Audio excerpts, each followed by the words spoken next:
Bismillahirrahmanirrahim. Assalamualaikum warahmatullahi wabarakatuh. Alhamdulillahirrahmanirrahim. Wassalatu wassalamu asrofil anbiya wal mursalin wa ala alihi washabihi ajmain. Amma ba'du. Yang saya hormati kepada Dr. Andes Nurdin MPSI dan Bu Widya Hisning Tias MPD selaku pengampu mata kuliah Akuntansi Syariah, dan juga teman-teman yang saya sayangi dan saya banggakan.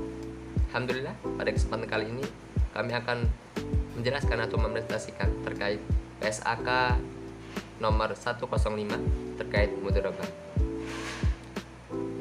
Baik, yang terdiri dari saya Angga Raja Pangestu dengan NPM 18 13 03 10 15. Kemudian ada Rofida Aulia ya. Ini NPM 18 13 03 10 11. Kemudian juga ada Ulima Antiasti, yakni 18 13 03 10 23.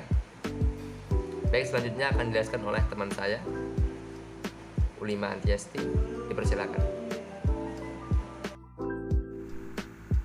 Pengertian mudharabah. Menurut fikih, mudharabah berasal dari kata do-ro'ba yang berarti memukul atau berjalan. Lebih tepatnya adalah proses seseorang memukulkan kakinya dalam menjalankan usaha. Menurut ulama mazhab Hanafi, mudharabah adalah akad perjanjian untuk bersama-sama dalam membagi keuntungan dengan adanya modal dari satu pihak dan pekerjaan dari pihak lain. Mudharabah adalah akad kerjasama usaha antara dua pihak, di mana pihak pertama atau pemilik dana menyediakan seluruh dana, sedangkan pihak kedua atau pengelola dana bertindak selaku pengelola, dan keuntungan dibagi antara mereka sesuai kesepakatan, sedangkan kerugian finansial hanya ditanggung oleh pemilik dana. Selanjutnya yang dimaksud dengan pembiayaan mudharabah. Pembiayaan mudharabah merupakan bentuk kerjasama antara pemilik dana atau sahibul mal dengan mengelola dana atau mudarib, di mana keuntungan usaha dibagi sesuai kesepakatan kolektif yang dibuat pada saat dimulainya. Pembiayaan mudharabah telah diatur dalam PSAK 105 yang mencakup perlakuan terhadap penerapan pengakuan, pengukuran, penyajian, dan pengungkapan pembiayaan mudharabah. Selanjutnya adalah jenis-jenis mudharabah. Jadi ada 3 jenis mudharabah yang memiliki perbedaan antara satu dan yang lainnya, baik dari segi konsep maupun tata caranya. Mudharabah diklasifikasikan ke dalam 3 jenis, yaitu yang pertama adalah mudharabah mutlaqah, adalah di mana pemilik dana memberikan kebebasan kepada pengelola dana dalam pengelolaan investasinya. Mudharabah ini disebut juga investasi tidak terikat. Selanjutnya adalah mudharabah muqayyadah, adalah di mana pemilik dana memberikan batasan kepada pengelola antara lain mengenai dana lokasi, cara, dan atau objek investasi atau sektor usaha. Jadi mudharabah ini disebut juga investasi terikat. Selanjutnya adalah mudharabah musyatarakah, adalah di mana pengelola dana menyertakan modal atau dananya dalam kerjasama investasi. Jenis mudharabah seperti ini disebut dengan mudharabah musyarakah, merupakan perpaduan antara akad mudharabah dan akad musyarakah. Selanjutnya adalah konsep dasar mudharabah PSAK 105. Jadi PSAK 105 mendefinisikan mudharabah sebagai akad kerjasama usaha antara dua pihak, di mana pihak pertama atau yang disebut dengan pemilik modal atau sahibul mal menyediakan seluruh dana, sedangkan pihak kedua atau disebut dengan pengelola dana atau mudarib bertindak selaku pengelola, dan keuntungan dibagi di antara mereka sesuai kesepakatan, sedangkan kerugian finansial hanya ditanggung oleh pemilik dana. Kerugian akan ditanggung pemilik dana sepanjang kerugian finansial itu tidak diakibatkan oleh kelalaian pengelola dana. Apabila kerugian yang terjadi diakibatkan oleh kelalaian pengelola dana, maka kerugian ini akan ditanggung oleh pengelola dana. Pernyataan Standar Akuntansi Keuangan atau PSAK nomor 105. Ikatan Akuntansi Indonesia atau kita sebut dengan IAI sebagai wadah profesi akuntansi di Indonesia selalu tanggap terhadap perkembangan yang terjadi, khususnya dalam hal-hal yang mempengaruhi dunia usaha dan profesi akuntan. Hal ini dapat dilihat dari dinamika kegiatan pengembangan standar akuntansi sejak berdirinya IAI pada tahun 1957 hingga kini. PSAK nomor 105 mengenai akuntansi mudharabah dikeluarkan oleh Dewan Standar Akuntansi Keuangan Ikatan Akuntan Indonesia atau disebut dengan DSAK IAI pada 27 Juni 2007. PSAK nomor 105 adalah standar akuntansi keuangan syariah yang mengatur tentang pengakuan, pengukuran, penyajian, dan pengungkapan transaksi mudharabah. Menurut Peraturan Bank Indonesia Nomor 7 PBI tahun 2005 tentang transparansi kondisi keuangan BPRS. BPRS diwajibkan melakukan pencatatan atas kegiatan usahanya berdasarkan pernyataan standar akuntansi keuangan yang berlaku bagi perbankan syariah. Baiklah, di sini saya akan menjelaskan mengenai 4 hal yang diatur dalam PSAK nomor 105. Yang pertama yaitu ada pengakuan.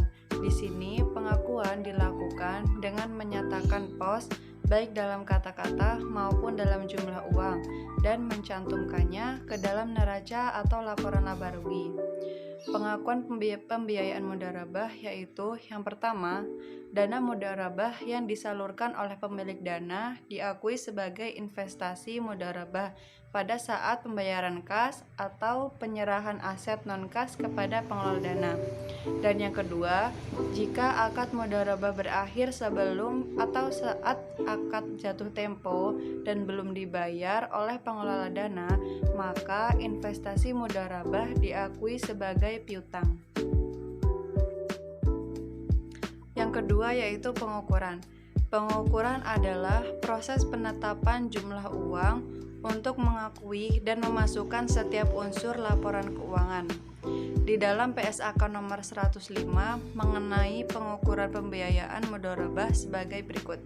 Yang pertama yaitu investasi mudharabah dalam bentuk kas diukur sebagai jumlah yang dibayarkan. Yang kedua, investasi mudharabah dalam bentuk aset non-kas diukur sebagai nilai wajar aset non-kas pada saat penyerahan.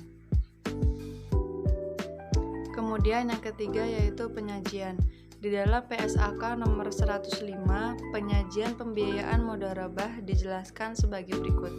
Yang pertama, pembiayaan mudharabah disajikan sebagai saldo pembiayaan mudharabah nasabah kepada bank. Yang kedua, piutang bagi hasil disajikan sebagai bagian dari aset lainnya pada saat nasabah tergolong performing. Sedangkan apabila nasabah tergolong non-performing, maka piutang bagi hasil disajikan pada rekening administratif. Dan yang ketiga, cadangan kerugian penurunan nilai pembiayaan mudharabah disajikan sebagai pos lawan pembiayaan mudharabah. Kemudian yang terakhir, keempat, pembiayaan mudharabah yang diakhiri sebelum jatuh tempo atau sudah berakhir dan belum diselesaikan oleh nasabah tetap disajikan sebagai bagian dari pembiayaan mudharabah.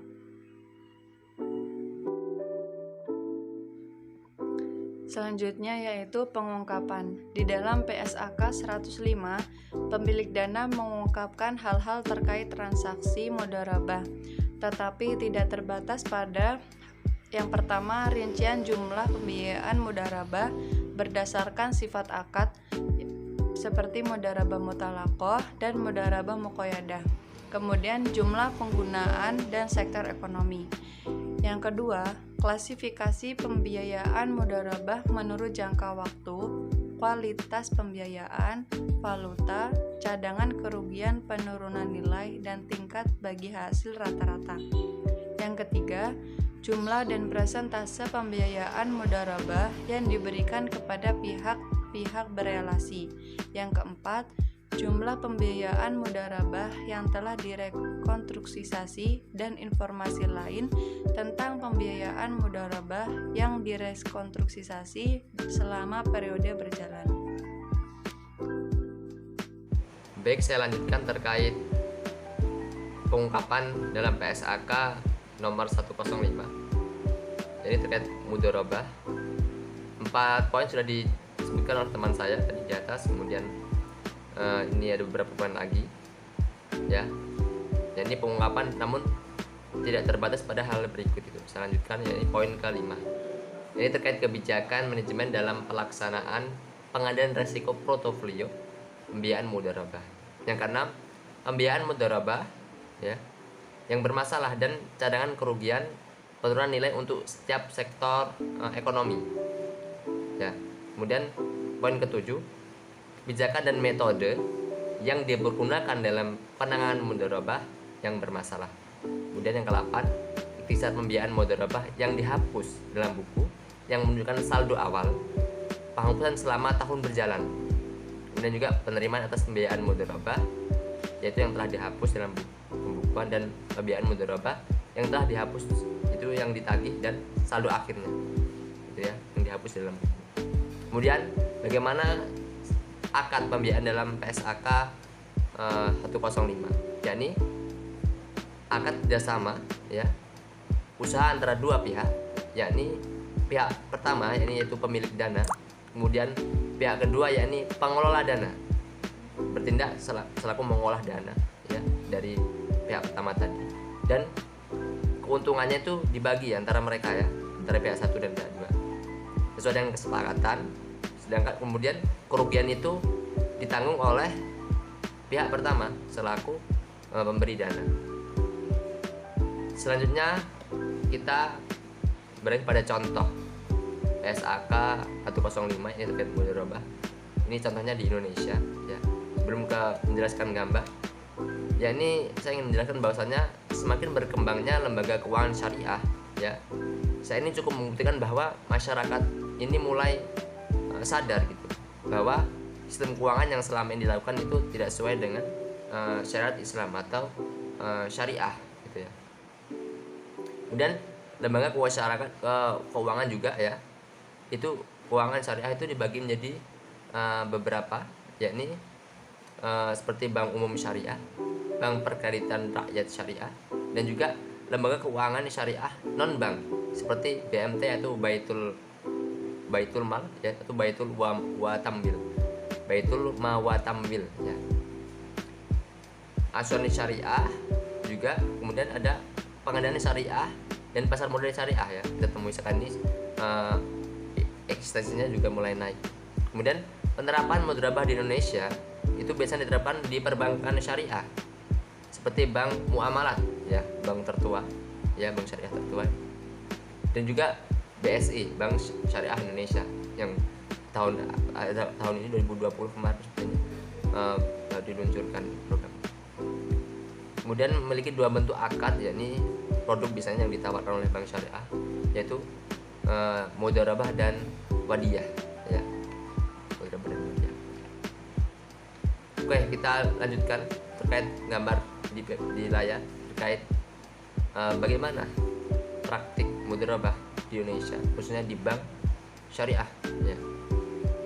Yakni menjelaskan bahwa ya pada gambar bisa dilihat dengan rincian bahwasanya nasabah mengajukan pembiayaan kepada bank untuk memperoleh modal usaha ya. Kemudian setelah diproses, bank syariah memberikan modal sebesar 100% untuk dikelola oleh nasabah yang memiliki keahlian tertentu ya, yang memiliki keahlian tertentu. Kemudian ketika akad berlangsung telah ditentukan proporsi bagi hasilnya atau nisbahnya ya. Jika terjadi kerugian ketika penjalangan usaha yang bukan merupakan klien nasabah, nah ini ditanggung oleh pemilik modal, yakni bank syariah selaku banknya. Setelah proses usaha berjalan yang dijalankan oleh pihak kedua, artinya nasabah tadi ya, artinya pihak pertama, artinya nasabah tadi, kemudian memperoleh keuntungan, maka dibagilah nisbahnya sesuai kesepakatan. Selain itu juga nasabah juga berkewajiban untuk mengembalikan modal. Nah, baik, mungkin itu terkait penjelasan dan praktik PSAK 105 terkait mudharabah. Kurang lebihnya kami kelompok 3 mohon maaf. Akhir kata, wassalamualaikum warahmatullahi wabarakatuh.